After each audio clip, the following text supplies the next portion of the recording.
Welcome to Global Heritage chapter in Art Appreciation. This is chapter 14, the Renaissance. This is our first lecture on chapter 14. The beginning of the Renaissance really can be traced to almost one artist, one event. There was an Italian town of Padua around the year 1300. A simple chapel was built alongside a palace. Because an ancient Roman amphitheater had once occupied the site, the chapel became known as the Arena Chapel. There were Roman ruins around in that area. Its unassuming exterior seems to make it an unlikely site for one of the most important achievements of Western civilization. But an extraordinary experience awaits those who enter the chapel because between the years 1305 and 1310, the walls were transformed by one of the pivotal figures in the history of art, an artist named Giotto. Giotto was given the job of creating frescoes inside the Arena Chapel. And before he began, he did travel the area right around there and took in some frescoes and Roman art from the ruins.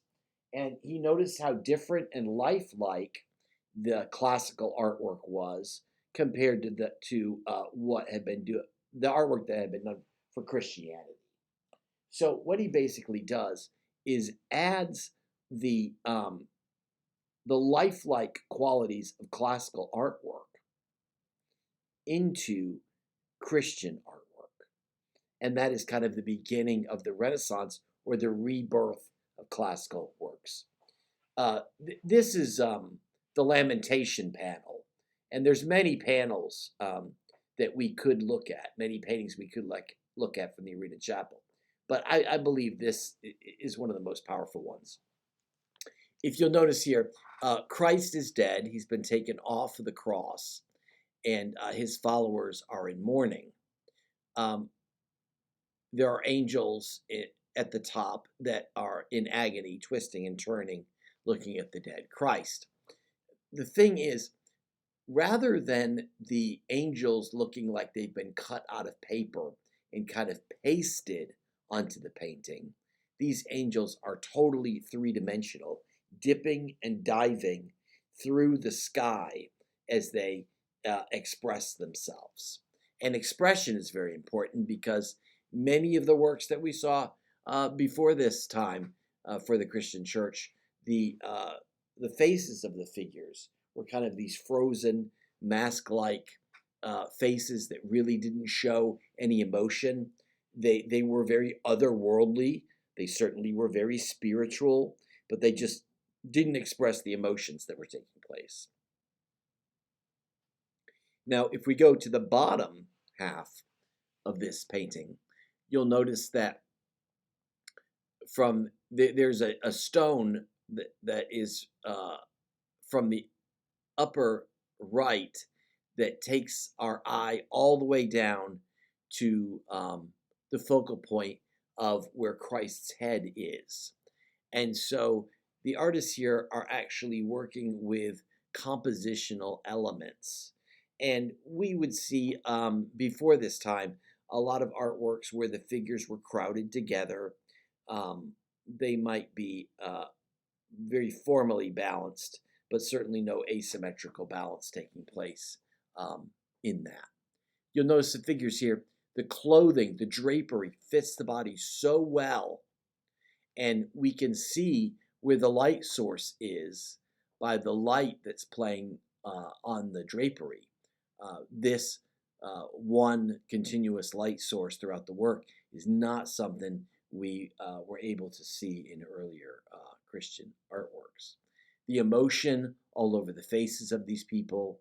Some of them have their backs turned to us, which is once again not something we would have seen in earlier work, but certainly something very realistic. You'd expect in a crowd of people that some of them would have their backs to you. There is some foreshortening taking place. If you'll notice right here, the arm extending into our picture plane. So there's all these different things taking place. That's the huge leap that we're taking. If we compare this fresco to Berlinghieri's St. Francis altarpiece done 80 years earlier, the changes become very apparent. No longer are sacred stories arranged to make a design. The pictures on the walls of the chapel are organized in 3 rows and tell the story sequentially in chronological order. So much more naturalistically looking. Giotto has a new way of telling stories. Rather than multiple scenes in one panel, he chooses one significant moment in each. He tries to imagine how the holy scene might have really looked. Figures are in true proportion to each other, placed in natural settings. Blue sky at the top of each panel unifies the scenes. The hue becomes progressively deeper as the viewer's eye reaches the starry ceiling. More importantly, Giotto tries to imagine how his characters felt. Real human emotion is being displayed as the Virgin Mary and Christ's followers mourn over the dead body of Jesus. The viewers can empathize with each person because Giotto has created a unique pose and facial expression for each one of them. Even the angels experience human emotions of grief and anguish, each in their own way. Giotto's characters are not generic people copied from a pattern book. Now each is an individual first, a unique person. Giotto was revolutionary in another way. He was a famous artist. For the past 1,500 years, since the Greeks, an artist was thought of as a craftsperson, like a carpenter or a barrel maker.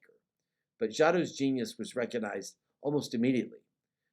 By the time he was offered this commission, his services were in great demand by the most powerful leaders of 14th century Italy. Dante Alighieri, his contemporary and friend, mentioned Giotto's dominance of the art world in the Divine Comedy, writing, "Now the hue and cry is for Giotto." Beginning with Giotto in the Renaissance, the history of art is the history of great and famous artists. Thank you, and that's the end of part 1.